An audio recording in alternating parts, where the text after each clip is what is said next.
کریم صلی اللہ علیہ وسلم نے فرمایا کہ اللہ تعالیٰ نے تمہارے لیے روزوں کو فرض کیا ہے، میں نے تمہارے لیے رات کی تراویح کو کیا کیا ہے، رات کے قیام کو سنت قرار دیا۔ اب سنت ٹھیک ہے، تراویح پڑھ لی، لیکن تراویح جو ہے یہ تہجد کا بدل نہیں ہے جیسے کہ بعض لوگ سمجھتے ہیں۔ تراویح مستقل نماز ہے اور تہجد مستقل نماز ہے۔ تو ایک مرتبہ حضرت فاروق اعظم رضی اللہ تعالی عنہ جب یہ تراویح کی جو نماز ہے اس میں حضور اقدس سرورت عالم صلی اللہ علیہ وسلم نے اپنی حیات طیبہ میں جماعت کا اہتمام نہیں فرمایا تراویح کی، اور اس لیے نہیں فرمایا کہ ایک حدیث میں فرمایا کہ میں نے اس لیے نہیں کیا تاکہ کہیں ایسا نہ ہو کہ اللہ تعالیٰ کو اتنا پسند آئے یا فرض ہی ہو جائے تمہارے پر، فرض کر دیا اور فرض ہو جائے گی تو بہت سے امتی جو ہیں میرے وہ اس فرض کی ادائیگی میں کوتاہی کریں گے اور اس کا نتیجہ خراب ہوگا۔ اس واسطے رسول کریم صلی اللہ علیہ وسلم نے جماعت کے ساتھ تراویح صرف 3 دن پڑھائی۔ وہ 3 دن بھی اس طرح کہ آپ اعتکاف کی حالت میں تھے، اعتکاف میں آپ کے ارد گرد ایک وہ چٹائی کا کمرہ سا بنا دیا جاتا تھا چٹائی کا، اس میں آپ جب کھڑے ہوتے اس کے اندر تو آپ کا آدھا جسم مبارک تو اس میں چھپا ہوا ہوتا تھا، آدھا باہر سر وغیرہ باہر ہوتا تھا۔ تو لوگوں نے دیکھا کہ حضور اقدس صلی اللہ علیہ وسلم نے نیت باندھی ہے نماز کی اور تلاوت کے ساتھ نماز پڑھ رہے ہیں، تو پیچھے کے لوگ خود بخود آ کے کھڑے ہو گئے۔ پہلے دن کچھ کم تھے، دوسرے دن زیادہ ہو گئے، تیسرے دن اور پوری مسجد بھر گئی۔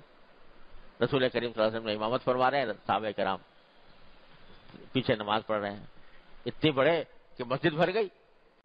تو اگلے دن حضور اقدس صلی اللہ علیہ وسلم نے فرمایا کہ بھائی یہ تو پڑھا دی میں نے 3 دن، لیکن آگے نہیں پڑھاتا کہیں فرض نہ ہو جائے تمہارے ذمہ، اگر فرض ہو گئی تو پھر میری امت کے بہت سے لوگ کوتاہی کریں گے، فریضے کے ترک کے مرتکب ہوں گے، لہذا نماز آپ نے جماعت چھوڑ دی۔ لیکن یہ ضرور فرمایا تھا کہ پڑھو، تو ہر ایک اپنی اپنی جگہ پڑھتا تھا۔ حضرت فاروق اعظم رضی اللہ عنہ کا زمانہ آیا تو حضرت فاروق اعظم نے دیکھا مسجد نبوی میں ایک دن آئے، دیکھا تو مختلف ٹولیاں بنی ہوئی ہیں، کوئی آدمی اکیلا پڑھ رہا ہے تراویح، کوئی دو آدمی کھڑے پڑھ رہے ہیں، کوئی 3 آدمی کھڑے پڑھ رہے ہیں، الگ الگ لوگ اپنی تراویح پڑھ رہے ہیں۔ ایسے ہی وہ طریقہ چلا رہا تھا حضور اقدس صلی اللہ علیہ وسلم کے زمانے میں۔ تو دل میں خیال آیا فاروق اعظم کہ اگر یہ الگ الگ جو پڑھ رہے ہیں آتے تو ہیں مسجد میں، گھر میں تو پڑھ نہیں رہے، مسجد میں آ رہے ہیں تو 2 کر کے پڑھ رہے ہیں، 1 کر کے پڑھ رہے ہیں، ان سب کو میں ایک ہی قاری کے اوپر کیوں نہ جمع کر دوں کہ ایک ہی قاری تلاوت کیا کرے، وہ سب اس کے پیچھے پڑھیں۔ کس کو کریں؟ تو حدیث میں رسول کریم صلی اللہ علیہ وسلم نے فرمایا تھا کہ سب سے اچھا قرآن پڑھنے والے ابی ابن کعب رضی اللہ تعالیٰ عنہ۔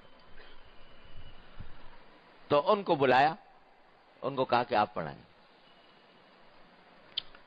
اب سارے کے سارے جو ہیں وہ الگ الگ ٹولیوں میں پڑھنے کے بجائے حضرت ابی ابن کعب رضی اللہ عنہ کے پیچھے نماز پڑھ شروع کر دی، اور یہی پھر سنت چلی آتی ہے حضرت فاروق اعظم کے بعد سے، تمام خلفائے راشدین اس پر عمل کرتے رہے اور سنت مستمر رہا اسی طرح ہے۔ تو جب حضرت فاروق اعظم نے وہاں پر تراویح کا یہ سلسلہ مقرر فرما دیا تو ایک روز تشریف لائے مسجد میں، تو دیکھا سب بڑے پڑھ رہے ہیں، تراویح پڑھ رہے ہیں، تو اس کی تعریف فرمائی اور کہا کہ یہ ہے تو ایک نئی بات جو میں نے شروع کی، لیکن یہ نئی بات اچھی ہے، کیونکہ حضور اقدس صلی اللہ علیہ وسلم نے جہاں اپنی سنت کی اتباع کا حکم دیا وہاں خلفائے راشدین کی سنت کی اتباع کا بھی حکم دیا۔ علیکم بسنتی و سنت الخلفاء الراشدین المہدیین من بعدی، آپ نے فرمایا تھا۔ لہذا یہ بدعت نہیں ہے، یہ بدعت اس معنی میں بدعت نہیں ہے اصطلاحی معنی میں، بلکہ ایک اچھی چیز ہے جو خلیفہ راشد نے جاری فرمائی۔ پہلے تو اس کی تعریف کی، اچھا لگ رہا ہے بھائی، بہت اچھا نماز ہو رہی ہے، سب لوگ اہتمام سے نماز پڑھ رہے ہیں، پہلے تو تعریف فرمائی، پھر فرمایا ایک جملہ وہ یاد رکھنے کا ہے،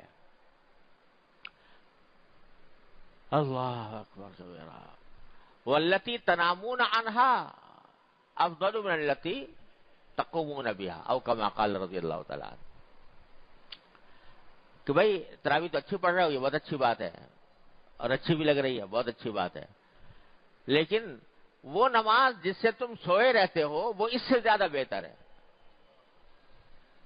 وہ نماز جس سے تم سوئے رہتے ہو وہ اس سے زیادہ بہتر ہے. کیا مطلب؟ کہ آخر شب میں تہجد کی نماز، آخر شب میں تہجد کی نماز، قیام اللیل بھی جس کو کہا جاتا ہے، وہ اس سے زیادہ افضل ہے، یہ فرمایا.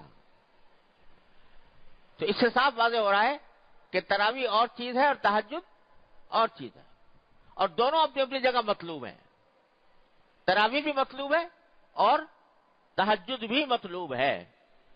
لہذا 20 رکعتیں پڑھ لی تراویح کی، وہ اپنی جگہ، لیکن آخر شب میں سحری سے ذرا پہلے کچھ رکعتیں تہجد کی نیت سے، قیام اللیل کی نیت سے بھی پڑھنی چاہیے.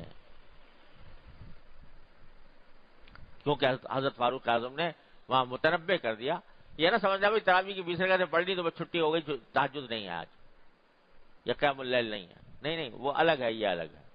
ارے اللہ میاں تو چاہ رہے ہیں کہ یہ میرا بندہ مجھ سے جتنا قریب آ سکے آ جائے اس دنوں میں.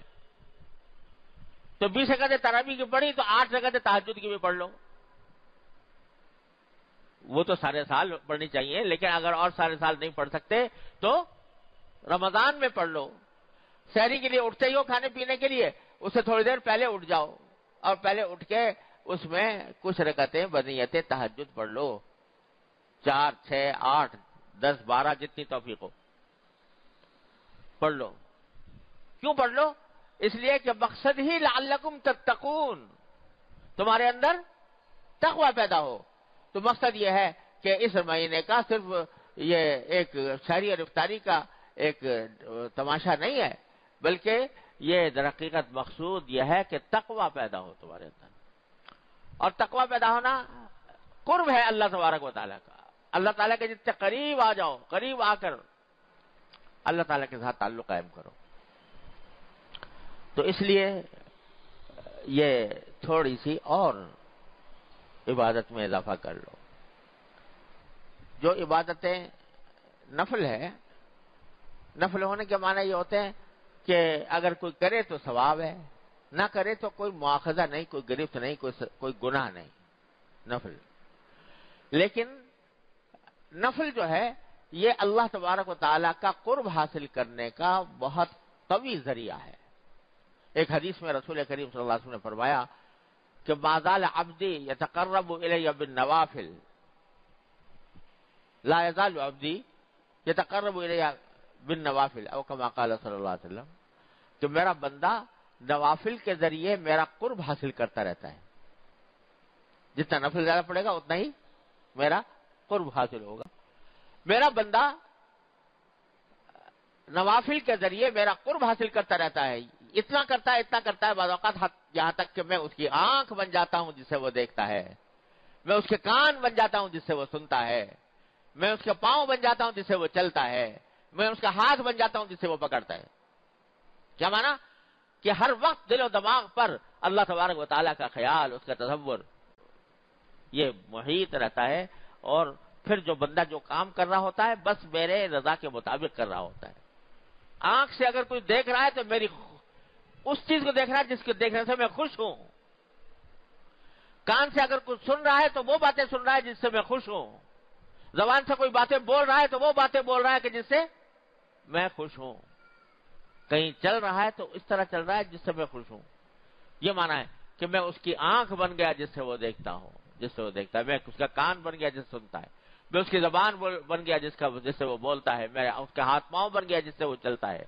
جو کام کر رہا ہے میری رضا کے لیے کر رہا ہے، میں اس سے خوش ہو رہا ہوں، میں اس سے راضی ہو رہا ہوں. یہ ہے فائدہ نفل کا. نفل کا فائدہ کیا ہے؟ کہ اللہ تبارک و تعالیٰ سے قرب میں اضافہ، یہ ہے نفل کا مقصود.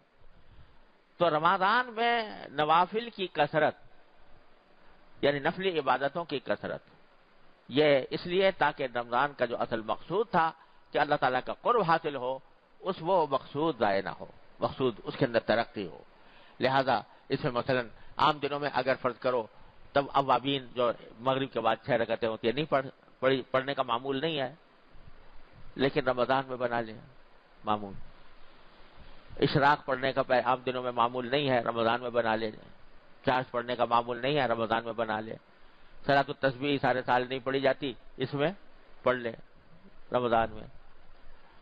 اور جو اذکار ہیں اللہ تبارک و تعالیٰ کا ذکر، تسبیحات، ان تسبیحات وہ عام دنوں میں اتنی اہتمام سے نہیں پڑھی جاتی، ان دنوں میں رمضان کے دنوں میں خصوصی سبحان اللہ و بحمدہ سبحان اللہ العظیم، سبحان اللہ والحمد للہ ولا الہ الا اللہ واللہ اکبر، اور استغفار، درود شریف، اور چوتھا کلمہ لا الہ الا اللہ وحدہ لا شریک لہ لہ الملک و لہ الحمد یحیی و یمیت وہو علی کل شیء قدیر.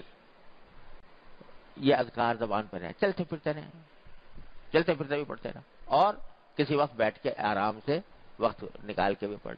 ارے بھائی یہ دنیا کے دھندے تو چلتے ہی رہیں گے ساری زندگی، یہ کبھی نمٹنے والے نہیں ہیں. اس رمضان میں کچھ وقت خاص کر کے نکال لو اللہ تعالیٰ کے ذکر کے لیے، اللہ تعالیٰ کے کا قرب حاصل کرنے کے لیے، اور اس میں اللہ تعالیٰ سے مانگو، ہر حاجت مانگو اپنی ذکر کرنے کے بعد، خوب مانگو اللہ سے. جتنا مانگو گے اتنا ہی اللہ کے قریب ہو گئے. یہ کریم کی بارگاہ ہے، یہ میری تیری دکان نہیں ہے کہ اگر ایک آ گیا، ایک فقیر آ گیا، 2 مرتبہ آ گیا تو دوسری مرتبہ جھڑک کے اس کو بگا دے گے، تو ہر وقت مجھ سے مانگتا ہی رہتا ہے. وہ کہتا ہے جتنا تم مجھ سے مانگو گے اتنا ہی میں تم سے محبت کروں گا. اور من لم یسأل اللہ یغضب علیہ، جو اللہ سے نہیں مانگتا اس پہ ناراض ہوتا ہے. لہذا خوب مانگو. ہمارے حضرت والا حضرت عارف قدس اللہ تعالیٰ سرہ فرمایا کرتے تھے کہ ان کا معمول بھی یہی تھا کہ عصر کی نماز کے بعد مسجد میں بیٹھے رہتے تھے اور کچھ اپنے اذکار تسبیحات کی، اس کے بعد سارا وقت بس دعائیں مانگنے میں گزارتے تھے، افطار تک دعائیں مانگنے میں گزارتے. اپنے لیے دعا، اپنے عزیز اقارب کے لیے دعا، اپنے رشتہ داروں کے لیے دعا، اپنے متعلقین کے لیے دعا، اپنے احباب کے لیے دعا، اس میں سارا وقت گزارتے تھے. جیسے دعا جو ہے یہ اللہ تعالیٰ کے قرب پیدا کرنے کا اور بڑا قوی ذریعہ ہے.